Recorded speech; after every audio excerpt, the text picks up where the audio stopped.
Okay, doing one for the ladies here. How to make a historically accurate belly dancing suit.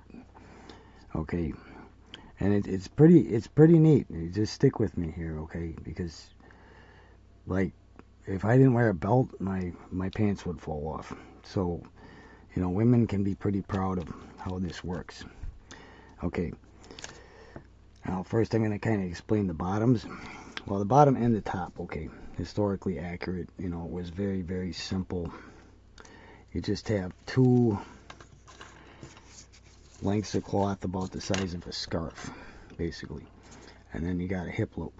Okay, so there's three pieces. I'm just kind of marking this up here. Okay, this is very interesting. So what you do is you take your hip, well, first you got to make your hip loop, and you get it on your hips about low rise height. And what you want there is you want to be able to run your finger down your sides, like if someone's looking at you from the front, run your finger down the sides. And you want the hip loop to allude to the softness, okay, but not distort the line.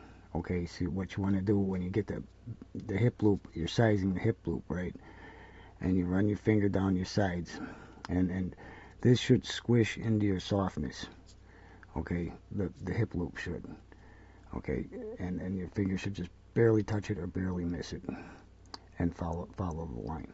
Okay, that's the money tweak right there. Okay, that's the main thing. Now you got this hip loop, right? And what you do is you take one of the scarf size pieces, and like these are say are your legs, okay? And you take one of the scarf size things, and you kind of pull it like this, and you tuck one side under the hip loop like that, and pull it down like that, and then around your butt side, and you pull that side up through the loop like that, and down like that. And girls have hips, okay? Like if I did that, it would just fall off. It would just like it is on my fingers. But a girl with hips, this hip loop will lock on top of your hips just a bit, and it'll stay up. And that's why they were so long. If you look up belly dancing on YouTube, you rarely see something that's like a traditional. But like, if you look up Diana Bastet, she always does like I think she's Romani.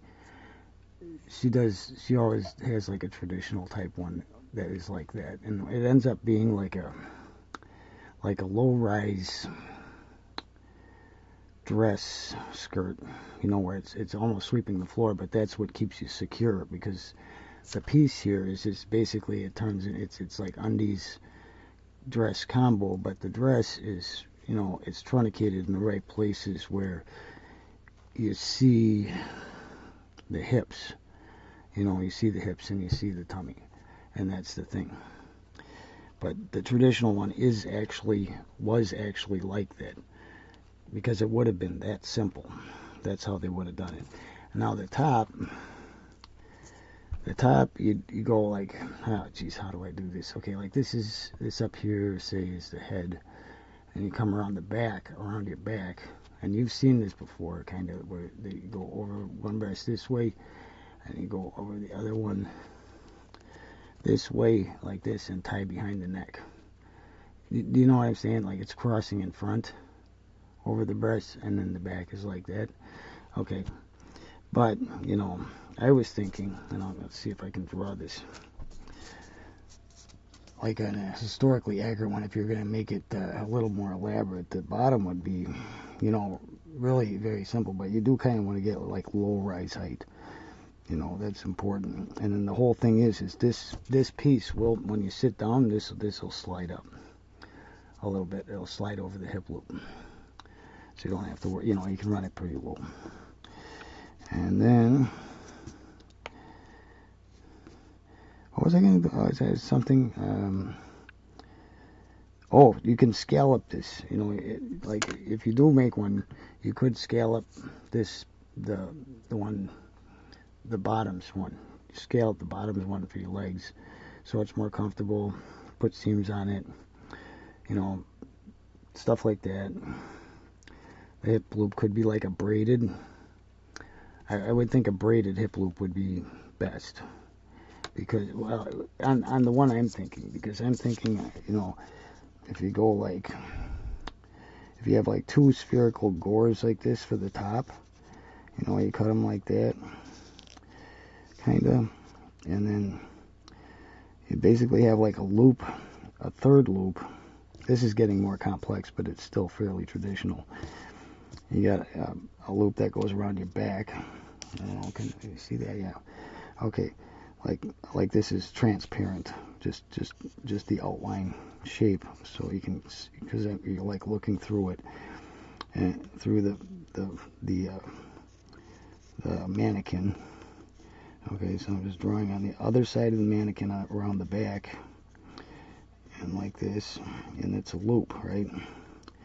And that loop comes down, you know, right about where the breasts are, and you take one of these spherical gores and you run that loop through here and around like this, right? So you got like a back loop.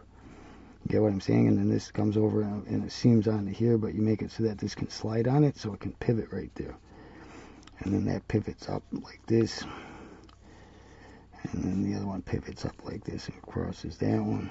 But the thing is, actually make those gores smaller. It'd be like one of those things where you take it off and put it on, and take it off and put it on, and take it off and put it on, and take it off and put it on, and tweak, you know, until you finally get it. But get it so they stop like right there would be the best thing, you know, and then have it like it's a loop like this, and then that loop crosses like that and goes around the neck. That's kind of the one I was thinking was like that, where it's, you know, you have this back loop, and the gores, they'd be, you know, whatever size they needed to be, where it lands right about like there, and it goes like this. It crosses and ties behind the neck, and then the bottom is just that. That's what I was thinking, because if this was like a single, like if you get boot lace and you made like a boot lace loop for the top on the back loop, and then a boot lace to do this, and then you braid some more boot lace and make the hip loop, you know, and then you just do like, you know, and then you'd have the two things here, you know, on the top, and then the bottom would be just the loose hip loop, and then the scalloped bottom is basically like a scarf with a couple of little, you know, it gets your dual purpose undies out of those. It'd be like that. It's really, really simple. That's like a modern rendition of the very, very summer. I know that's how it would have had to have been. It's that simple. It's like the bottom is just a hip loop and like a scarf size thing with a couple of, you know, a couple scallop cups. But that's how that goes on there. It goes through like this, you know, and then the hip loop is like this, and you kind of, you know, pull it up and kind of wedge in, and this goes down in front, and that goes down back, and by the miracle of a woman's hips, it just locks on there. Anyways, I guess I'd call that a wrap. Anyways, that's kind of what I was thinking would be nice. But that's why they were so long. If you see a girl with like a traditional style belly dancing bottom, I don't even know if they do it like this. I think they actually stitch them now, and they have like undies stitched in there and everything. But it used to be where it was one piece of cloth that just went over and around and then came out the back, and that's why they look like that, because it was the weight of the fabric in front and in back that kept it secure, you know, kind of kept her secure and kept it locked in. Okay, I'm gonna call that a wrap.